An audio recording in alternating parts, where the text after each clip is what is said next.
Hey guys, my name is Rai. It's been a while since I've done a VDH video, and given that this is one of my favorite specs right now, I was kind of waiting until I had a little bit more gear until I started playing, or pushing, or playing kind of seriously. I've had a ton of fun playing No Bomb Reaver, and I'm going to show you guys today how I time my plus 17 Cinderbrew with no Spirit Bomb. I am running a Soul Crush build, and I am running Last Resort, and throughout this video I'll comment on the things that I think are useful, and the tricks you need to do to be able to hold threats, stay alive, and deal with this quite particularly difficult dungeon without Spirit Bomb. The reason why I like playing No Bomb on BDH is that it gives you a lot of control and a lot of free talent setup available for you to choose from. On this first pull, we're going to be pulling 3 muscles. I'm going to be walking you through how I pull it. I'm going to pause the video here for a second, and you're going to see that with this 3 muscle gather, I have to be very careful about what mobs I pull and in what order. When you are pulling 3 muscles, this is going to be a ton of damage for your healer to be able to heal through, and a lot of tank damage. I would only recommend doing this pull if you've practiced it and have your team in comms, or have the ability to practice it once or twice. This was a resilient key, and it did take us to, I think, 3 or 4 tries to actually get this muscle pull down, but the timing for playing with an arcane mage is exceptionally good, and it frees up a lot of time in this key for error and mistakes. You're going to see here that I'm going to hunt the left muscle. I'm going to use my Reaver's Glaive to pull the muscle in the middle, and I'm going to be using Fiery Brand on the right muscle. Once all of it's grouped and Brand starts to roll, I'll be using my Fire Sigils. When you're doing this first pull, I notice a lot of Vengeance Demon Hunters struggle with threat. One of the biggest reasons why is they use their Fire Sigils way too early. When playing No Bomb, your Fire Sigil is going to be the biggest use of your threat and damage, and you're going to see here that I put them down late to at least capture most of the elite mobs. This is your imperative to making sure you're going to be able to hold threats against Blood is Life Death Knights and other classes. My Death Knight is not a Night Elf, so if he pulls threat, he will die. I'll go ahead, and I probably won't pause this for the rest of the video, but I did think that this was important to illustrate and highlight, and you'll see here that as I talk through some of these packs, some of the tricks and things that I used in this key to be dealing with absolutely no bomb in this key. I thought this was perfectly fine, and I don't think we had a single death to threat or anything past the first area, where I think we had a mistake on the first pull, but it wasn't anything due to threat. I immediately hunt the left muscle, Reaver's Glaive the middle one, I brand, I Fire Sigiled this pack, and as well, I made sure that I keep my MOR up, and I'm just building souls. As soon as all the mobs are together and my brand is rolling enough mobs, as you can see it was rolling on 13 mobs when I hit Decree, I start hitting off my second Fiery Sigil. Remember, Fiery Brand is going to increase the fire damage taken of all the mobs in the pack by 40%, so I'm making sure that I'm utilizing my sigils as late as possible to be able to hold threats. I did mark the right muscle as kind of a prior target, and as soon as that one dies from playing with an arcane mage, we are pulling in the other one. I did end up cheating there. I could have called for pain suppression in that kind of lull that I had once meta kind of fell. I got pretty unlucky here with Hunt Brox, but as you'll see, I'm pretty much just now taunting in the new guy, making sure that I'm hitting these muscles with my Reaver's Glaive and as well my Fracture, and you can see that through this entire pull, not a single person lost threat, despite our DK doing well over 25 million DPS. I do Dark here just to deal with the last 2 ticks, and our mage does get pretty lucky with the Darkness tick on that through a chair. When dealing 3 muscles, this is all a healer check, as well as a little bit of a tank check, but if you lose threats to anybody here, chances are you're just going to lose the key. As I pull Chewy in here, I'm just keeping my regular rotation up, and I'm trying to build souls as much as possible. In my build currently, I did opt to run Extended Spikes over Soul Furnace. I'm kind of at the point right now where I'm starting to see and feel that, especially even with my Brewmaster and my VDH, that tank damage doesn't matter too much outside of threat this season, as well as healer damage, so playing Extended Spikes, as you can see I have 25 seconds of Demon Spikes, and right now I'm just kind of mashing it for the Calcified Spikes effect. But throughout this key, what I did find with playing No Bomb, because I don't have uncapped frailty, is getting a lot of Demon Spikes uptime helps a lot for dealing with some of those white hits and autos. Remember in this video too, I'm only 666 item level, and I do have a 639 Arakara Sac Brewdon from Last Trinket. My gear isn't great yet, and I'm about 5 item levels behind my other characters, and about 6 or 7 behind from, the best player in this group. As you'll see here on Chewy, now that we do I pulled the 3 muscles, we're able to kind of like free up our root a little bit here. I am able to chain in Pyros one at a time onto Chewy for funnel, and as well for my survivability, and at this point the only other pull that I have to do is take the rest of the trash into boss. Again, if you haven't practiced the 3 muscle route, it is awesome, but I would recommend that, if you're doing this on a 12, 13, 14 or higher, you at least practice it once on Resilient with your team or your friends. It is very, very hard to get down, but once you do, it's a massive time save and can shave off an entire minute. As you're going to see here, because Chewy's dead and we've killed all 3 muscles, all this trash can now come into the boss. I am going to pull all these patrons in, I am going to fel dev, I'm going to get my fire sigil down for some threats, and I'm going to go right into boss. I leap over, I throw my glaive, and I start building my Reaver's mark on the boss. At this point, I have tons of funnel in on the boss. I'm going to hit meta, and at this point, I don't really have too much to do except make sure that I'm keeping my regular single target rotation going. All these patrons can be pretty deadly, especially on VDH. You're going to get a lot of stacks of bleed, and you have to make sure that you're hitting the mobs. If you do choose to bring in funnel onto this boss for your team or for yourself, it can definitely speed up the key, but you have to be cognizant and wary of the fact that, these mobs still can really hurt you. Once you're getting knocked away from Brewmaster, and as well, maybe you don't have anything running like Brand, like fel dev, or Metamorphosis, you're going to have a pretty tough time. On the left hand side of the room, you'll notice that I didn't pull all the trash in right away. The predominant reason why for this is we are playing with an Arcane Mage and Unholy Death Knight. When they have multiple targets, they are going to get increased single target damage. So as you're going to see here, I am going to pull in this Pyromaniac and these 2 patrons into the boss. I would say that even if you don't have classes with funnel, just pulling some of this trash into the boss can alleviate some of the damage intake you deal with on the pulls prior to this boss. I think of what you're probably used to, and if you've watched my Brewmaster video or have done this key before, you probably noticed that you're playing 2 muscles in the first pull, and then as well, to kind of compensate for that, playing Chewy, and then 1 muscle after. Even if you choose to not play all that trash in one pull, you can easily pull some of this trash into this boss for funnel, and it makes it a lot easier for you to survive, and as well, gives you your team a little bit of things to hit on this boss. I would be wary though, there are red paladins out there who are just going to hit Divine Storm on this trash, not speed up your boss at all, and druids are going to hit Starfall, like ours right here. As this boss comes to phase, there's nothing really particularly too challenging about this fight on Vengeance Demon Hunter. You're going to notice that if I have everything I need to, I'll hit meta and I'll hit brand, but when I get to the 3rd phase of the fight, and the boss phase is at 33%, at that point I no longer want to hit Metamorphosis. Remember, I have no cheat death, and now I'm going to want meta for kind of the scarier pull in the dungeon after this, which is the B area before we go to IPA. In this route, which has become a little bit standardized, we're going to be doing 1 pack on the right or left hand side of the dungeon, right hand side of the dungeon, and then we're going to be going left to IPA. This is particular for less time in, and you're going to see here that there's some pretty big pulls, but I still don't really struggle too much with no bomb. I think the really cool thing about no bomb is it does enable you to take a lot of these talents, right? I do have cheat death, I do have chains, I do have feed the demon, I do have extended spikes, and because of all those free talent points set up from no bomb, I do feel quite a bit cozier, especially on smaller packs, but on larger packs I really don't feel like I have a problem. Playing with Aldrachi Reaver, kind of your entire gameplay is focused around soul gen, so you're going to see here that, when I need to for a tank buster, I'm going to be hitting soul cleave quite frequently, and then otherwise I'm just be spamming fracture and trying to keep it off CD. Kind of your main prerogative on this spec is building as many souls as possible.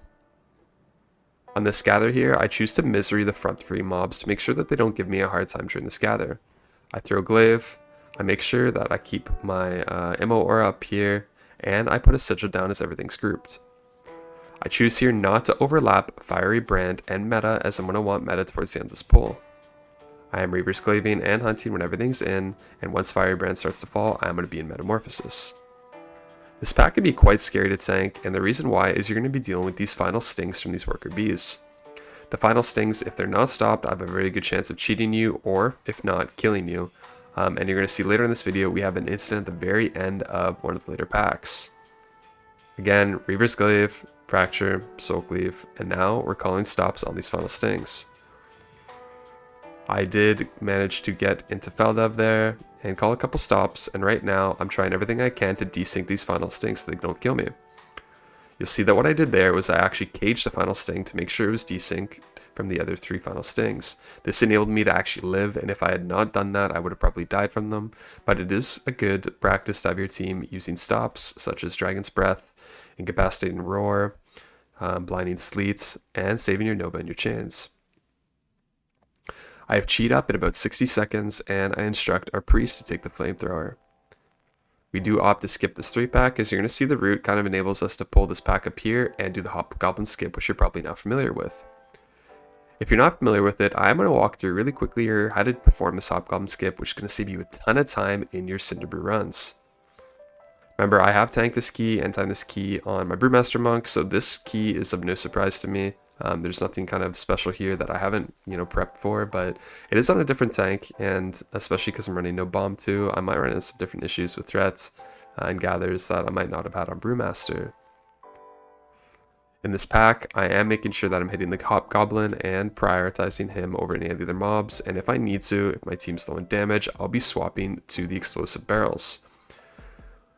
As a tank, you want to make sure you're enabling your team by keeping all the trash perfectly stacked on these Hopgolbins. This is that things can cleave, such as your DK's AoE damage and your Ellie Shaman, your Arcane Mage, and anything else. We do end up actually face pulling a pack here in a second, which you're going to see from Arcane Orb, and as we do, we get 3 extra mobs into this pack for free. This actually slows down our timer quite a bit because we don't need these mobs at all, but I do think of a creative way in which we're going to make up some time later by forgiving some counts. We are killing these barrels, but now we do have to completely kill off this 3-pack due to that Arcane Orb. I think ultimately though this was my fault, and the reason why is I did tank pretty close over on the corner there. If I had maybe tanked this pack a little bit further back over here, we probably wouldn't have had an Arcane Orb instant, and we would have probably been on to the next pull already. With the Hopgolbin skip, I am going to be caging the Scientist, as you're probably seeing here. What I'm going to be doing is once this pack dies, I'm going to be pulling the Hopgoblins into the corner. I'm going to show you the exact sequence and order of operations that you're going to need to be able to do this in Vengeance Demon Hunter. You will need Shadow Meld, and I would recommend also having Fel Devastation available to you. You'll see I get in this corner here, I build a little bit of Fury, which I have. I'm going to hit Ammo Aura and Fel Dev, and make sure that I can get a little bit of survivability here. I'm going to double jump, leap once, leap twice, Shadow Meld. The double jump into leap once and twice is really, really useful here because I do see some Vengeance Demon Hunters get caught and not able to actually perform the Shadow Meld. As I'm playing no bomb, I ask our team to wait here for a second, and I'm going to be Reaver's Glaving in the right back, getting my ammo up, Fire Sigilling everything, calling for Paints up, hitting Nova so that my Fire Brand can spread, and pulling in this Hopgoblin. This is going to be our last pull of the dungeon, which I think is, not as big as maybe some of the ones that you've seen in some of the top runs, but I think too, especially not having practiced it before, I didn't want to rip the key by pulling a Hopgoblin and, 5 testers. I think this is already a pretty challenging pull, and as you're going to see here, I'm calling stops, picking up the low brew droplets where I can, making sure I save a Fire Sigil, and putting in as much damage as I can into the Hopgoblin. Again, Fracture Soul Cleave, using Hunt Off CD when it procs, and as well calling stops. I would recommend that when you're fighting these packs, you definitely don't disrespect them, and making sure that you alternate things like your Metamorphosis and your Fiery Brand. If you're new to this channel, and if you haven't watched any of my old videos, I'm very much an advocate and pretty much a steadfast believer in making sure that you live first before you optimize your tank damage. Making sure that you're not overlapping things like Metamorphosis and Brand unless you really, really need to, and alternating these things is going to help you immensely live.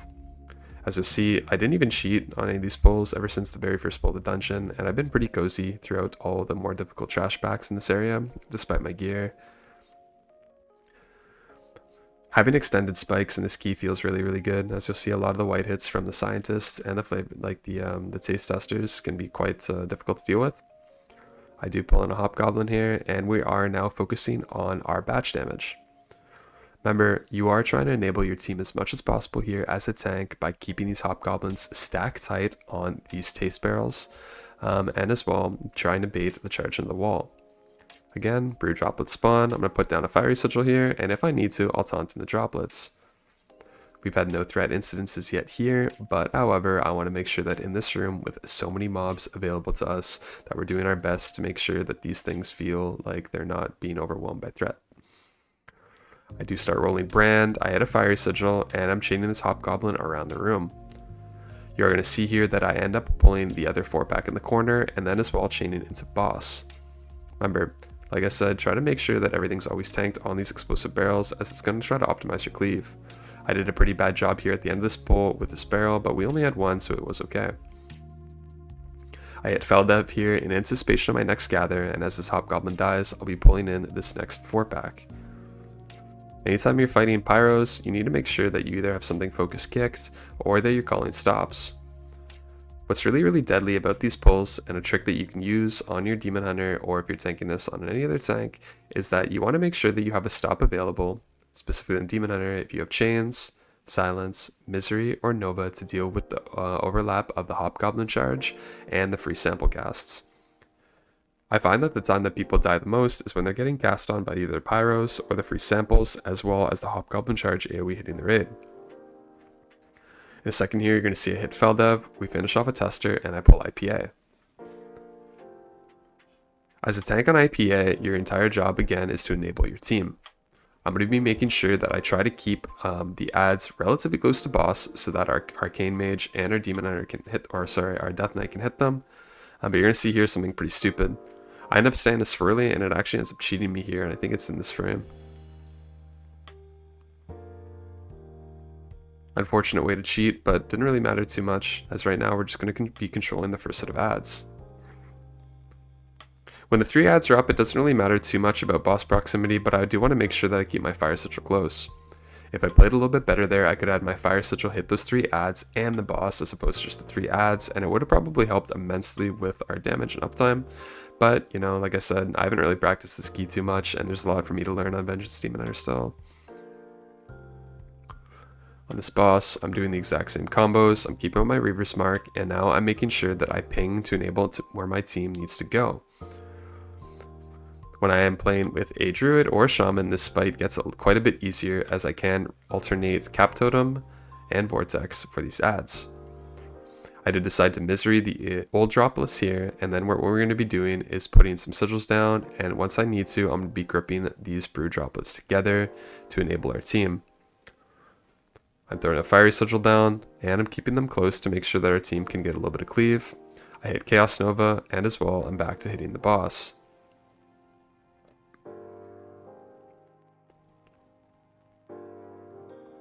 Notice my damage is a little bit lower on this boss, I think because I cheated and I was a little bit focused on the ad gather. I was kind of unimpressed by my damage, but overall, like throughout the run, I've actually felt like I'm actually doing pretty well.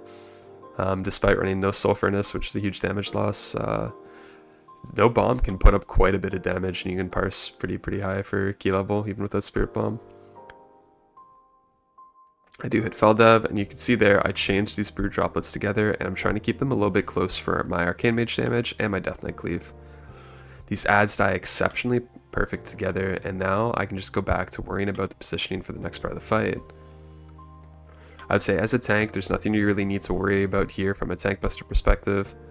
If you can't build Frailty on the boss, make sure that you do a Feldev or Firebrand enabled for either one of the knockbacks.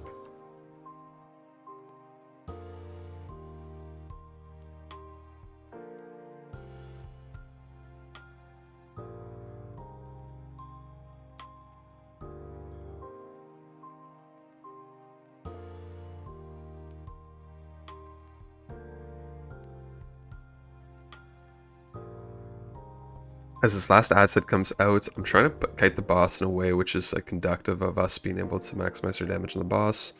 I do know that this is the last ad set and the boss will be dead, so I kind of chain them together.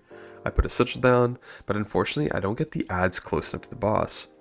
I was a little bit scared about the positioning, and given that the brew droplets had started to rage, I wanted to make sure that we gave ourselves enough room from the boss and the ads because the boss was going to die.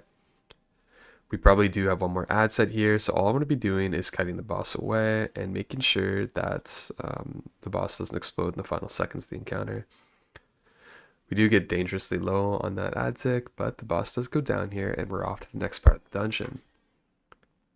I do have no cheat here, and you're going to see that me kind of disrespecting the circles on the ground is going to cost me up here. Unfortunately, it's not key deplete, but I do go down here after calling for our mage stops, and he misunderstands and stops the wrong thing. These beelets are deadly, and on VDH I found like I had a really tough time with them. I think I do call for paints up here in this gather as I kind of get everything in with my Reaver's Glaive. I hit Feldev, and I'm going to leap forward here to make sure I get the rest of the trash. There's my paints up. As I am kind of grouping, I am in meta, and I do get a Metamorphosis proc. So right now, I'm very immortal. What you're going to see in these packs is I'm usually hitting the Honey Harvester. I have marked my plater with different colors for prio mobs, especially playing Aldrachi Reaver. One of the things that's really nice is you can do an absolute ton of prio damage, and whatever mob you're hitting you're going to have a ton of threat on. Our Death Knight does go down there to a swirly, but that's okay as we do manage to recover. I know our Arcane Mage is going to be hitting the Harvester, so again, I'm building my Reaver's Glaive on these targets. If you do use Plater, I would definitely recommend going in and changing the color to some higher priority targets in the dungeon, to maybe orange or something that you can easily identify. You'll see here that within packs, sometimes if I don't set focus, then I'm going to be making sure that I'm hitting these orange mobs because they're going to be the things that are the prior targets. I do Misery here, and I'm going to be doing a pretty big pull with this Purveyor pullback and some bees coming through the door. I make sure I turn around here and I hit Feldev as this pull is exceptionally hard to live. I fire Sigil a little early and I'm a little bit worried for threats, so I do Nova to make sure that my DPS don't get hit in the opener. The really nice thing, again, is I have permanent spikes uptime on here. I am hitting the Harvester and making sure that I'm keeping as much frailty as I can on here. This is the part of the dungeon I do go down here in a minute, and you're going to see that I do call for our mage stops, which are available on the left-hand side of the screen when Final Sting comes out, but he comes in and uses them early. The problem with this is that we have absolutely no CC on the Final Stings. You'll see Final Sting comes out here, and I'm already very weak. I'm in Feldev, but however, these last Final Stings are going to get me. As soon as meta falls, I take those Final Stings, unfortunately, and I get one more meta proc, and here we go, Final Sting. Boom. I do take the battle res, and the pack's almost dead. I start building some threat here, and what I'm trying to do is trying to build back time before my chains, and using whatever CC I can to stay alive. Once you die on Vengeance Demon Hunter, there's no absolute way in which you can kind of gain everything back. This includes the lack of ability to AoE taunt and build meaningful threats. I do chains everything together here now that I have threat on it again, and I'm making sure I get a little bit of healing. As soon as it's all chains together, we do manage to finish off this pack just okay. Again, that was all preventable one of two ways. One, I didn't stand in a swirly on IPA and cheat to nothing, but two, if we used proper stops in those Final Stings, I would have been okay as well. The problem is that when I'm in Metamorphosis or I get a proc from my tier sets, I'll be able to survive the Final Stings alright. But if there's too many stops or people are like, haphazardly stopping whenever they feel like, I could run out of meta and the Final Stings are probably just going to kill me. Our team does opt, I think, to Lust here, just to kind of get the extra, so I will be pulling the boss in a second. I do have meta, and I could have pulled the boss in a little bit earlier, but I wanted to make sure that these little beelets died so I didn't get hit in the back. Given that I didn't have cheat death, there are a couple scary times on this bee boss, and you're going to see here that our DPS get very, very greedy, and we have a lot of bees up. On Buzzbee, this boss can be very, very deadly for tank if you don't play appropriately. I find on Vengeance Demon Hunter, I have a really frustrating time being able to deal with threat on the Cinder Bees. However, I'm going to show you a couple tips on what you can do to make sure that you have threat and you're able to enable your team on this encounter. I'm pulling in as much funnel as I can throughout the encounter by using those little bees, those little beelets, but ultimately what I'm trying to do is I'm trying to save a Fiery Sigil, a Decree, or a Reaver's Glaive for pulling in the bees. In addition to this, I'm making sure that I also have something, some sort of threat, whether it be Nova, Fire Sigil, or Decree to make sure I get in these beelets. You'll see here that a lot of bees are about to spawn. I taunt one in, but however I don't get threat immediately. I Vengeful Retreat to try to drop one of the circles in the wall, and now I'm just kind of struggling to keep threat. I find that on VDH this boss is very frustrating for threats, and I think the only thing that I can really recommend you doing is saving those sigils or hunts or Reaver's Glaives to try to get threat on the bees. Your team should be under the boss, but as you'll see, we do a very, very poor time in clearing the bees on this fight. Our healer falls behind off the start, and I believe one of our team members had some of their things bugged, so they couldn't actually use the bee. The action bars weren't coming out for them. or it could just be a selfish DPS player making an excuse, but we do manage to, you know, control these bees a little bit. I am managing to get thread on everything, which was actually kind of surprising to me. But because of how chaotic this bee fight has been, I'm doing a kind of bad job at dropping these swirlies. I think I'm going to mash meta here in a second and bring in these beelets. I do need all these beelets for count, so I am going to drop a fire sigil here and make sure that I kind of have thread and everything. I hit a vengeful here to drop the puddle out of the middle of the room, and now I'm going to be hitting Feldep for threats. I would really recommend that, you know, if you can, save Feldep for threat in this boss. The tank buster is pretty largely nerfed, so you shouldn't really need too much help. But I do find that, you know, the time you're going to need Feldep the most is when those bees are up in cohesion with a tank buster, so... The boss is now at 35%, and we have still not improved our ability to clear bees. I think at one point here we did end up having 6 bees, so I think we're down to about 4 now. In addition to this, one thing you should be doing as a tank is stopping these bees.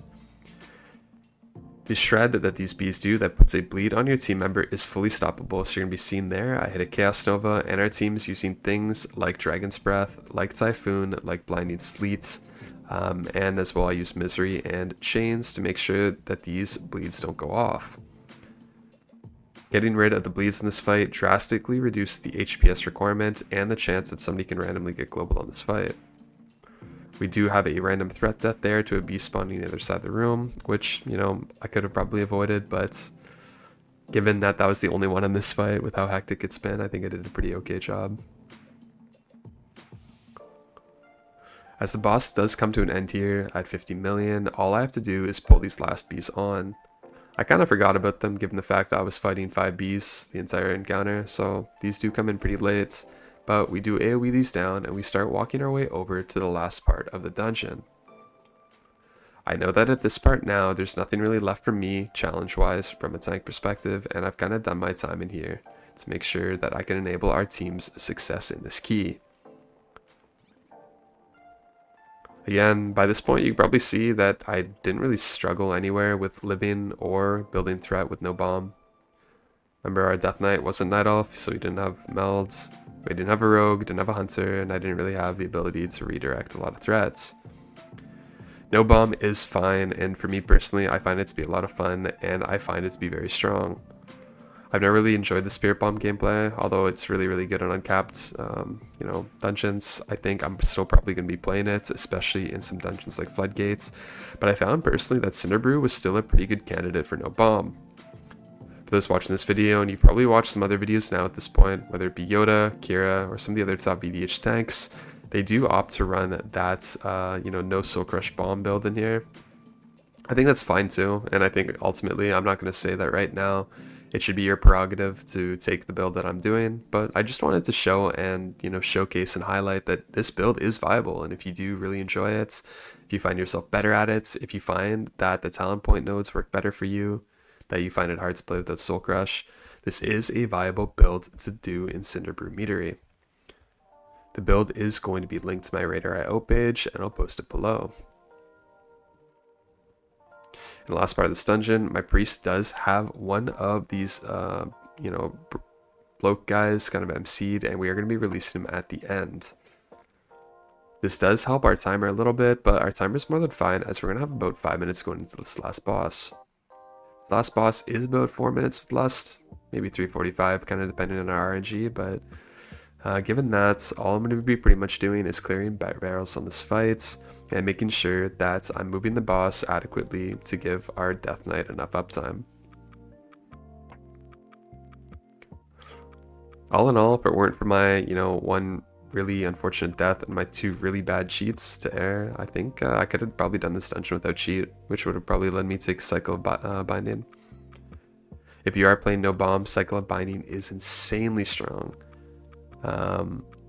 What it's going to enable you to do is have way more fire residual uptime throughout these packs and have a whole lot more threat and damage. I'm going to be employing the exact same strategy here on my Vengeance Demon Hunter that I do my Brewmaster. I'm going to be breaking 2 barrels on the left. I'm going to be rolling through, and in this case leaping through. Breaking 1 barrel in the back, and then breaking 1 barrel in the right. at this point, there's not really too much else interesting. I think I've had a ton of fun actually relearning VDH again this season. Now that I have a little bit more gear, I'll probably be playing it a lot more.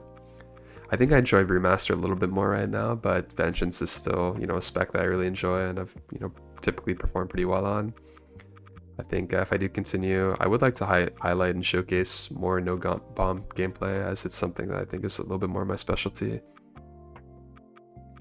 For those of you who have asked me, I've gotten a ton of DMs about felscarred, and I honestly just think felscarred is pretty terrible right now.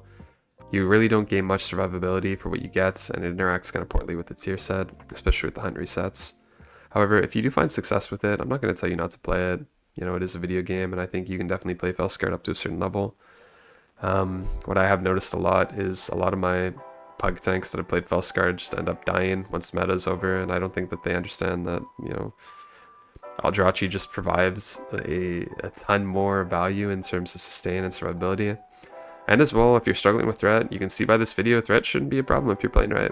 I think there's always a way to play better, but I'm also not going to give you that as an excuse. I think that if you are struggling with threat and you need to play felscarred, I think that you can definitely find ways in which you can work around it.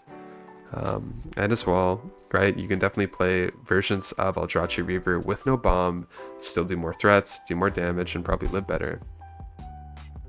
Ultimately, though, it is your choice. However, I would recommend that you start practicing Aldrachi Reaver if you haven't already. And I think by now, even the tanks that we're talking a little bit about felscarred have already moved back to doing that no soul crush bomb Reaver build. That's been really, really powerful.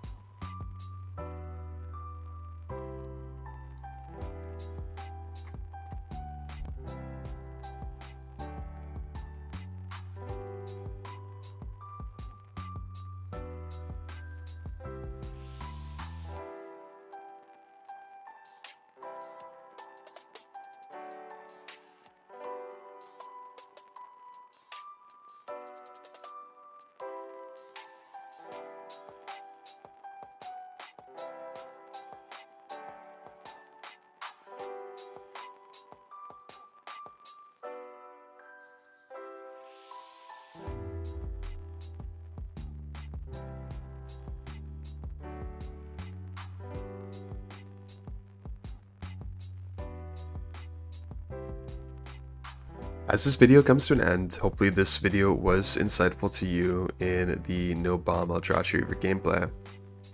I really appreciate all the love and support I've gotten on all my videos the past couple months, and I know those that are the VDH fans have probably anticipated this for a while, and I do apologize. I have been spreading myself a little bit thin, but I have been playing all the classes that I love and trying to enjoy myself and my time with playing Brewmaster and Preservation Evoker, as those are two of my mainstays as well.